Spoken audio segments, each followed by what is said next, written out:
Hello folks, Crazy Camper here once again to do a review of Alone Season 2 Episode 3. I first have to mention I am by no means a survival expert. I'm just an avid fan of the show and I want to keep the discussion going on these reviews, so please comment below if you agree with me, disagree with me, what are your rankings, just what are you thinking, let's talk. But first of all, please subscribe to me up here if you haven't, click there, and my other channel, Ontario Parks, where I go camping. It's a big mix of car camping, backcountry camping of all forms. I want to visit every park in Ontario and document it, so it's one of my life goals. But on to episode 2.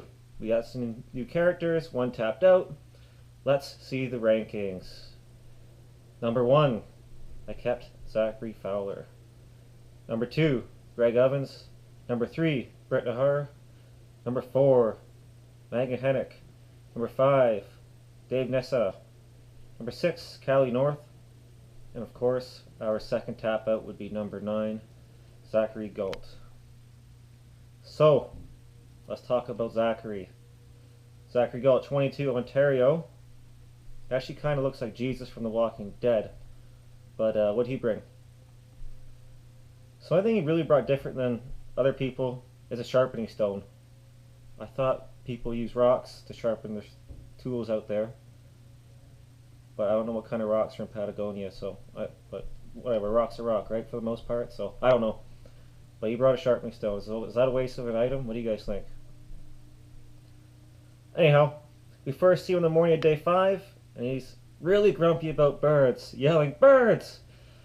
He decides to make a fish trap. I love the idea of this fish trap.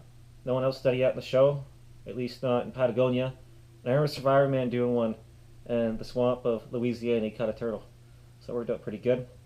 And setting these traps, deadfall traps, any kind of trap, it's residual income in a way, just like money would. Even off this YouTube channel, if you click on an ad, I might get a few cents, and it's just doing the work for me. But when it comes to food, it's doing the work for you. You just go check out your traps every now and then. And he goes for a walk, sees some cougar scat that kind of scares him. And man, everyone's finding cougar scat, or seeing a cougar, so there must be a denser population here than at Cougar Island. I might try to look into that if I can, or maybe some of you know.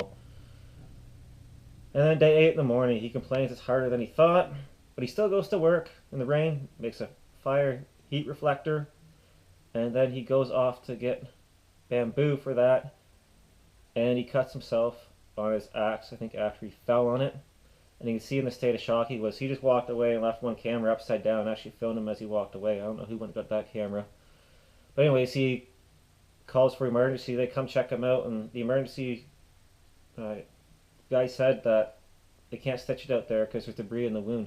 But if there was no debris in the wound and it was a cleaner cut, could he have been stitched up and said kept going? I guess that's in the rules that you can do that.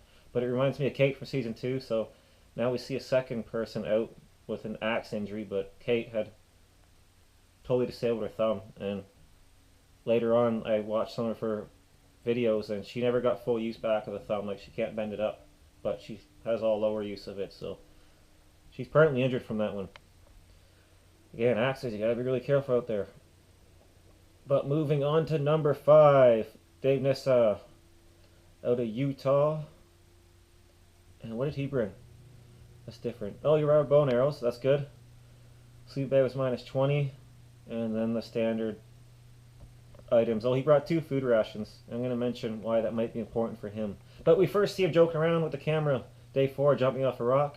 However, they show a clip of him in the future. His beard's longer, looks a little skinnier, and he's in an immense amount of pain. And it looks like he can hardly walk. He's holding this camera down at his feet, and he's walking slowly.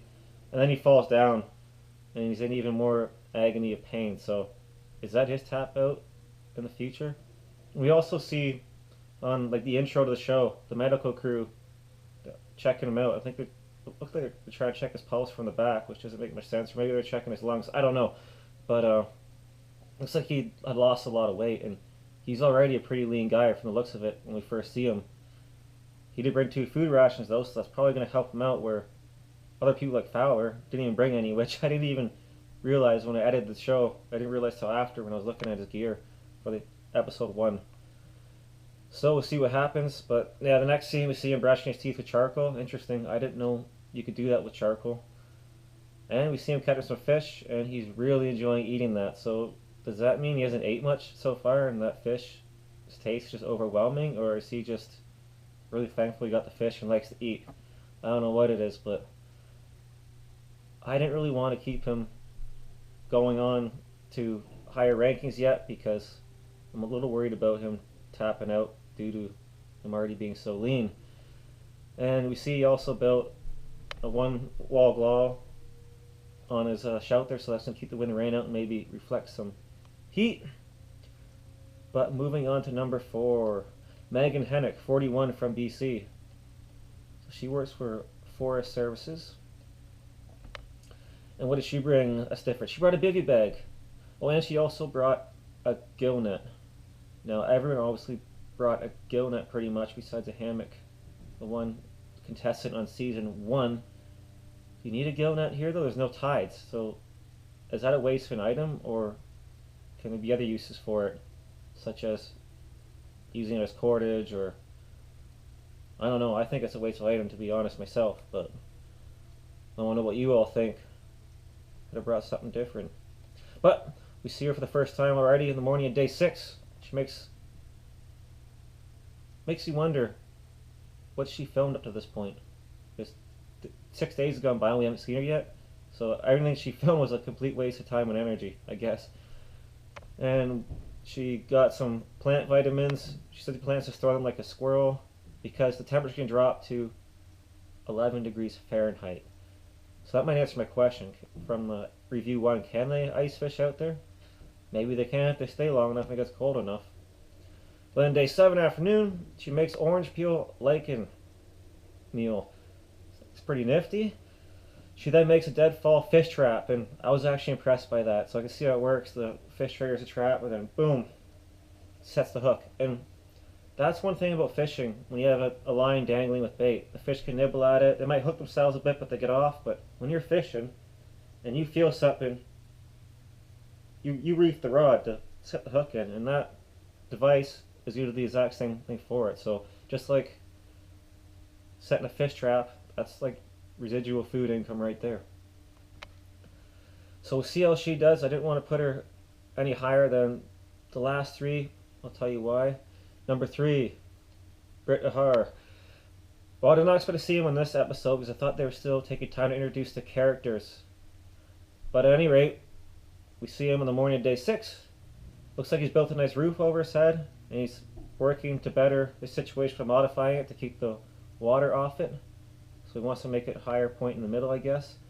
But yeah, that means he's staying motivated to stay there long term, to keep doing these things. But now at the end of the show, they show him and he says, I can't eat all the fish I'm catching. I have to find some way to preserve them. So that means he's eating really well out there. So I might have to move him in the rankings. Next one we'll see. But moving on to number 2, Greg Ovens, 53. He is a drywaller, but he has his love for camping, and he'll go out minus 30 apparently, just for fun to camp, and he'll go out alone for over a month. And the fact that's interesting about him is, he calls himself a loner. He has his one daughter, which he does seem kind of close to, but at the same time he's not going to miss much. And people like that, they have nothing to come back for. And he doesn't want to travel anymore, so he wants the money. So a guy like that is not going to miss home. And you see a lot of people get broken by missing their wife, their kids. They have a kid on the way, maybe like Sam did from season 1, season 2. Look what Mike, he missed his wife so much he had to leave. So I really like his integrity so far, and he hasn't complained once. The only part he complained is when he got lost, but hopefully he gets his way out of that. But anyways, I got too far ahead of myself. We see in the morning of day 6, he's heating water with rocks in a log groove to wash his hair. So that's pretty neat. Catch some fish. He has a solid shelter going. I think he has the best shelter of anyone so far. Looks pretty secure. So he could be planning for the bad weather, especially the snow to come. Oh, and he brought a bow. So that's really interesting. Yeah. So what did he bring besides the bow? Oh yeah, 40-degree down-filled waterproof sleeping bag. Okay, day 8 afternoon, so he has a cool idea of making a massive boar snare. But he hikes in to do that, and he said this should be a 15-minute hike, and now he's lost. So what can he do in that situation? Can he climb a tree and try to find out where he came from to see water, or maybe the way the sun is? I don't know. We'll see if he gets his way out. I'm sure he has an emergency beacon with him, so he can just call home. But number one, I had to leave Zachary Fowler here for one good reason, but I'll explain that in a second. But anyways, we first see him again. He shows off a shovel. He's casually skating bamboo, and then he professes his love for the shovel as he throws it into the tree and stuff. But he's not complaining one bit about anything, and we're on day 8. He's as happy as can be out there. And then I realized he didn't bring any food rations. So if he's not complaining on day 8 of being hungry, he must be eating. And again, he has some weight to him already, so I think he's going to be on the show a long time. So I'm going to put him number 1 for now, and we'll see. Anyhow, next time on Alone, we see Britt catching lots of fish.